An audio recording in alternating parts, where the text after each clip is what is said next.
Students, आज के इस वीडियो में सिंथेसिस ऑफ सेंटेंसेस इस टॉपिक के अंडर जहाँ पे हम सिंपल टू कंपाउंड सेंटेंस कैसे बनाना है ये सीख रहे हैं, उसमें आज नए 3 कंजंक्शंस का इस्तेमाल सीखने वाले हैं, जो है और, एल्स एंड अदरवाइज। अब इन तीनों को साथ में लेने का एक ही मकसद है, because they mean the same. इन तीनों का इस्तेमाल जो है या इनका जो मतलब है ये बहुत ज़्यादा ऐसा सिमिलर है। सो हियर और, else and otherwise, in conjunctions का इस्तेमाल करके हमको सेंटेंस सिंपल से कंपाउंड कैसे बनाना है, लेट्स सी दैट। सबसे पहले हम देखेंगे ओ आर, दैट इज और का इस्तेमाल। और कब इस्तेमाल होता है? It is use to suggest any one, यानी दिए गए 2 ऑप्शंस में से कोई भी एक जब हमको चुनना पड़ता है तब हम और का इस्तेमाल करते हैं। जैसे कि they are smart, they are dumb. अभी आपको पता है स्मार्ट एंड डम ये दोनों अपोजिट है, यानी दोनों में से कोई भी एक हो सकता है। वो जो भी है वो लोग या तो स्मार्ट हो सकते हैं या फिर डम। इसके लिए मैं सेंटेंस ले सकती हूँ कि दे आर स्मार्ट और डम। अभी आप यहाँ पे गौर कर सकते हैं, हमारा जो क्राइटेरिया है सबऑर्डिनेट कंपाउंड सेंटेंसेस का, कि जो कॉमन पार्ट रहता है जैसे कि दे आर हमको कॉमन लेना है, और जो अनकॉमन पार्ट है जैसे कि स्मार्ट एंड डम, इन दोनों को हमको और से जोड़ना है, राइट। सो फर्स्ट स्टेप आपको पता है, कॉमन पार्ट ले लो, देन जो अनकॉमन है डिफरेंट पार्ट्स है उनको ओ आर और से जोड़ना है। Clear? One more example will see, he is tall, he is short. वो लंबा है, वो बौना है, शॉर्ट है, नॉट पॉसिबल, हो नहीं सकता। सो अगेन सिंपल थिंग, हम ही इज कॉमन लेंगे और टॉल और शॉर्ट ये जो 2 अपोजिट वर्ड्स है उनको ओ आर और से जोड़ेंगे। Okay, so the answer will be he is tall और शॉर्ट। क्लियर? ये सिंपल तरीका हुआ। नेक्स्ट, इसी और का इस्तेमाल ये कर जताने के लिए भी किया जाता है, जैसे कि to suggest otherwise while joining 2 sentences, यानी जब हम 2 सेंटेंसेस जोड़ते हैं तब इस और का मतलब जो है वो अदरवाइज के तौर पर आता है। जैसे कि एग्जाम्पल देखिए, listen to the instructions carefully, you will fail in the task. यानी दिए गए इंस्ट्रक्शंस को ध्यान से आप सुनो, वरना you will fail in this task, नहीं तो आप क्या हो जाएंगे, दिए गए काम में फेल हो जाएंगे। तो यहाँ पर हमको वरना इस कहने के लिए, इसका इस्तेमाल करने के लिए और का इस्तेमाल करना पड़ेगा। अब यहाँ पे ध्यान देखो, लेकिन इस सेंटेंस में कुछ भी कॉमन नहीं है। तो जैसे मैंने कहा, फिर और का इस्तेमाल करना है, कैसे समझेगा? ये हमको सेंटेंस का मीनिंग समझने के बाद समझता है।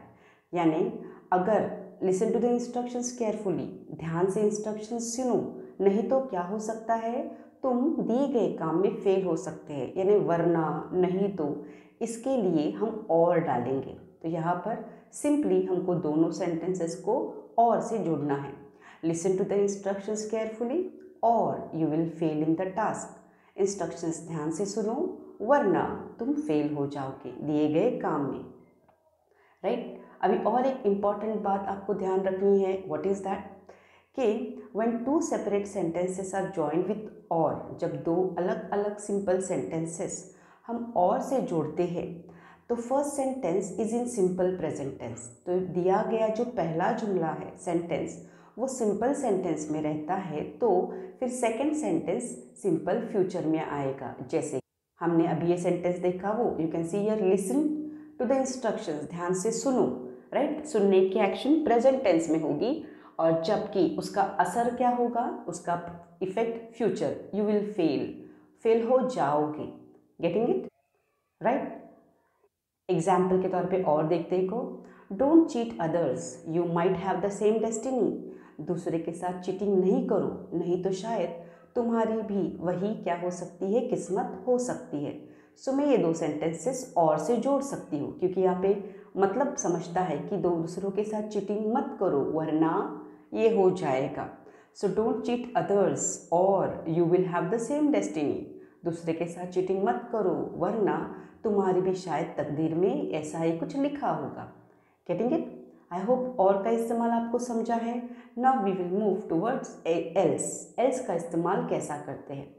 नाउ ध्यान रखो, else is used when it begins with an imperative sentence. Usually else का इस्तेमाल जब शुरुआत का सेंटेंस ये इम्परेटिव यानी ऑर्डर होता है तब होता है। तो जैसे यहाँ पे उसका मतलब होगा कि डू द एक्शन और यू विल फेस दिस, यानी दिया गया काम करो वरना तुमको शायद ये भुगतना पड़े, ये उसका मतलब निकलता है। इस वक्त हम एल्स का इस्तेमाल करते हैं। I have told you first only और एल्स, ये सभी जो कंजंक्शंस है इनका इस्तेमाल हम एक दूसरे के जगह पे भी कर सकते हैं क्योंकि उनके मानी कहीं ना कहीं सेम है। एग्जाम्पल के तौर पे देखो, walk fast you will miss the bus. तेज़ी से चलो तुम्हारी बस छूट जाएगी, यानी क्या? अगर तुम तेज़ी से चलते हो तो तेज़ी से चलो, नहीं तो तुम्हारी बस छूट जाएगी। सो यहाँ पर देखो, do the action of walking fast, और क्या हो सकता है, तुमको क्या फेस करना पड़ेगा, क्या भुगतना पड़ेगा, तुमको बस मिस करनी पड़ेगी। तो यहाँ पर मैं सेंटेंस एल्स से जोड़ूंगी और हमारा वो सेंटेंस बनता है walk fast else you will miss the bus. तेज़ी से चलो, नहीं तो तुम्हारी बस छूट जाएगी, राइट? और एक एग्जाम्पल देखेंगे, don't talk fast it will confuse the audience. तेज़ी से बात मत करो, फास्ट बात मत करो, उसकी वजह से सुनने वाला कंफ्यूज हो जाएगा। So here don't talk fast else it will confuse the audience, right? Now इसी तरीके से थर्ड और आखिरी है अदरवाइज का इस्तेमाल। अदरवाइज का मतलब भी वही है कि जब if you don't do this you will face this, अगर आप ये नहीं करते तो आपको ये भुगतना पड़ेगा। जैसे कि you must attend school you will not be educated, तुमको स्कूल अटेंड करनी है, अगर नहीं अटेंड करेंगे तो क्या होगा? आप एजुकेटेड, आप पढ़े लिखे नहीं होंगे, आपके पास नॉलेज नहीं होगी। सो सिंपली इसको जोड़ना है अदरवाइज से।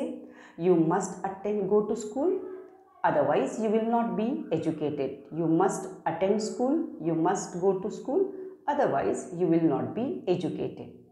और एक एग्जाम्पल देखते हैं, they ran away from there, they would have been punished. वो वहाँ से भाग गए, उनको सज़ा हो सकती थी, राइट? यानी वो भाग गए, भागे नहीं होते तो क्या होता?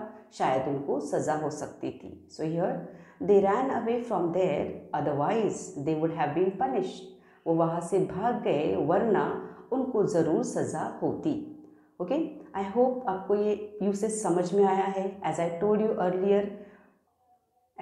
अर्लियर यूजिंग ऑफ और एल्स अदरवाइज, इन तीनों के मानी रिलेटेड है, वरना नहीं तो, इस तरीके से इनका क्या होता है, कंपाउंड सेंटेंस बनाते टाइम इस्तेमाल होता है। I hope you have understood this.